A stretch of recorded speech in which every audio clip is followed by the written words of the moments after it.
Jadi kalau bapak orang tua kita tidak sholat, percuma kita mendoakan ya Allah ampunilah ayah, tetap tidak akan diterima oleh Allah.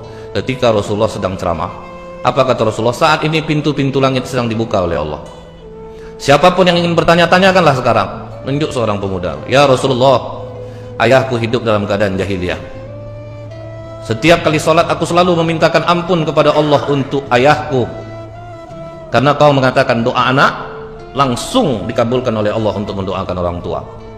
Setiap sholat aku memohonkan ampun kepada Allah untuk ayahku. Di manakah posisi ayahku sekarang ya Rasulullah? Jawab Rasulullah, di neraka. Menangis pemuda ini Pak, mau keluar dia. Kata Rasulullah, jangan kau menangis, ayahmu dan ayahku sama-sama di neraka. Maksud ayahku itu adalah paman Nabi Abu Thalib. Tidak ada istilahnya Allah, oh ini keponakannya Nabi, tidak apalah kita masukkan aja. Tidak ada Pak. Kalau kita ya banyak tenggang rasa tuh Pak. Nggak enak lah kita keponakan Nabi itu.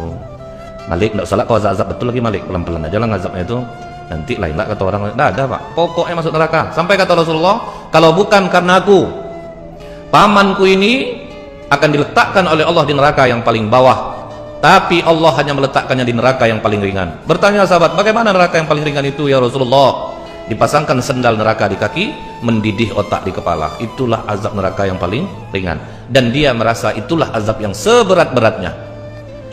Terpukul hati Rasulullah, paman meninggal dalam keadaan tidak muslim. Berduka betul Rasulullah. Berapa sedih hati Pak. Dari kecil bersama banyak bayangan oleh Rasulullah.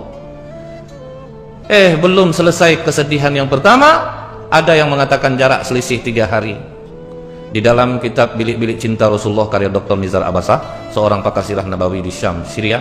Jadi Pak, di hari-hari akhir Ummul Mukminin Khadijah, dia duduk di kursi, badan sudah kurus Pak. Bahkan dalam riwayat ketika menyusukan Fatimah itu sudah darah yang keluar. Jadi tidak ada air susu lagi, darah yang keluar karena tidak makan selama 3 tahun. Dedaunan yang dimakan.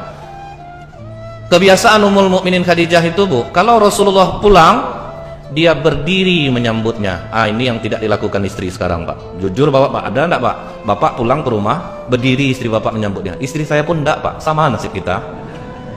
Jadi kebiasaan Ummul Mukminin Khadijah itu Pak, begitu pulang Rasulullah, dia berdiri menyambutnya. Nah waktu hari-hari terakhir Ummul Mukminin Khadijah itu Pak, dia mau berdiri menyambut Rasulullah, tapi badan sudah ringkih Pak, udah menggigil, tidak sanggup lagi untuk tegak.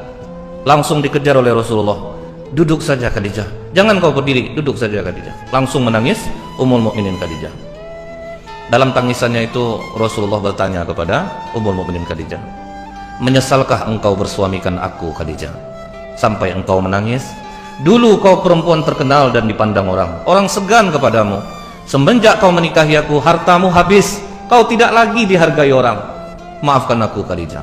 Apa kata Ummul Mukminin Khadijah Bu? Aku menangis ini bukan karena itu ya Rasulullah. Aku melihat perjuanganmu masih panjang, sementara hartaku tidak ada lagi bisa untuk menolong dakwahmu.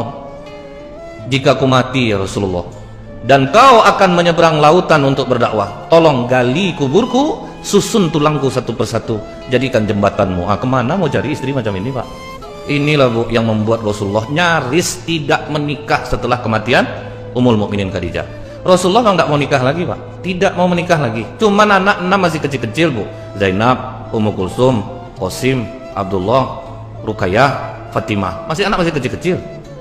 Maka keluarga mencoba membujuk Rasulullah, nikahlah, karena Rasulullah memang sudah nggak mau lagi itu Pak.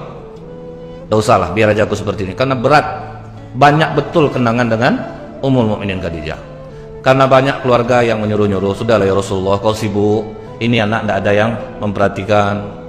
Akhirnya Rasulullah menikah dengan perempuan yang paling tersiksa di awal-awal Islam, yang suaminya meninggal ketika hijrah ke Habasyah. Siapa perempuan itu? Saudah binti Zam'ah. Berapa umurnya? 65 tahun. Jadi istri kedua Rasulullah, nenek-nenek Pak.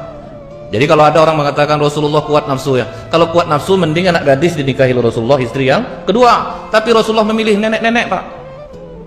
Saudah binti Zam'ah itu badan tinggi besar. Kalau aku, kata pengakuan Saudah binti Zam'ah, kalau aku sholat malam di belakang Rasulullah, begitu aku ruku, hidungku di punggungnya. Berapa tingginya itu Pak? Hidung Saudah itu Bu, di punggung Rasulullah. Itu kadang yang membuat Rasulullah tertawa mengingat Saudah. Dia agak humoris orangnya Pak. Jadi kalau Saudah binti Zam'ah ini orangnya agak kocak. Jadi kalau dia bilang sama Rasulullah, Apakah berdasar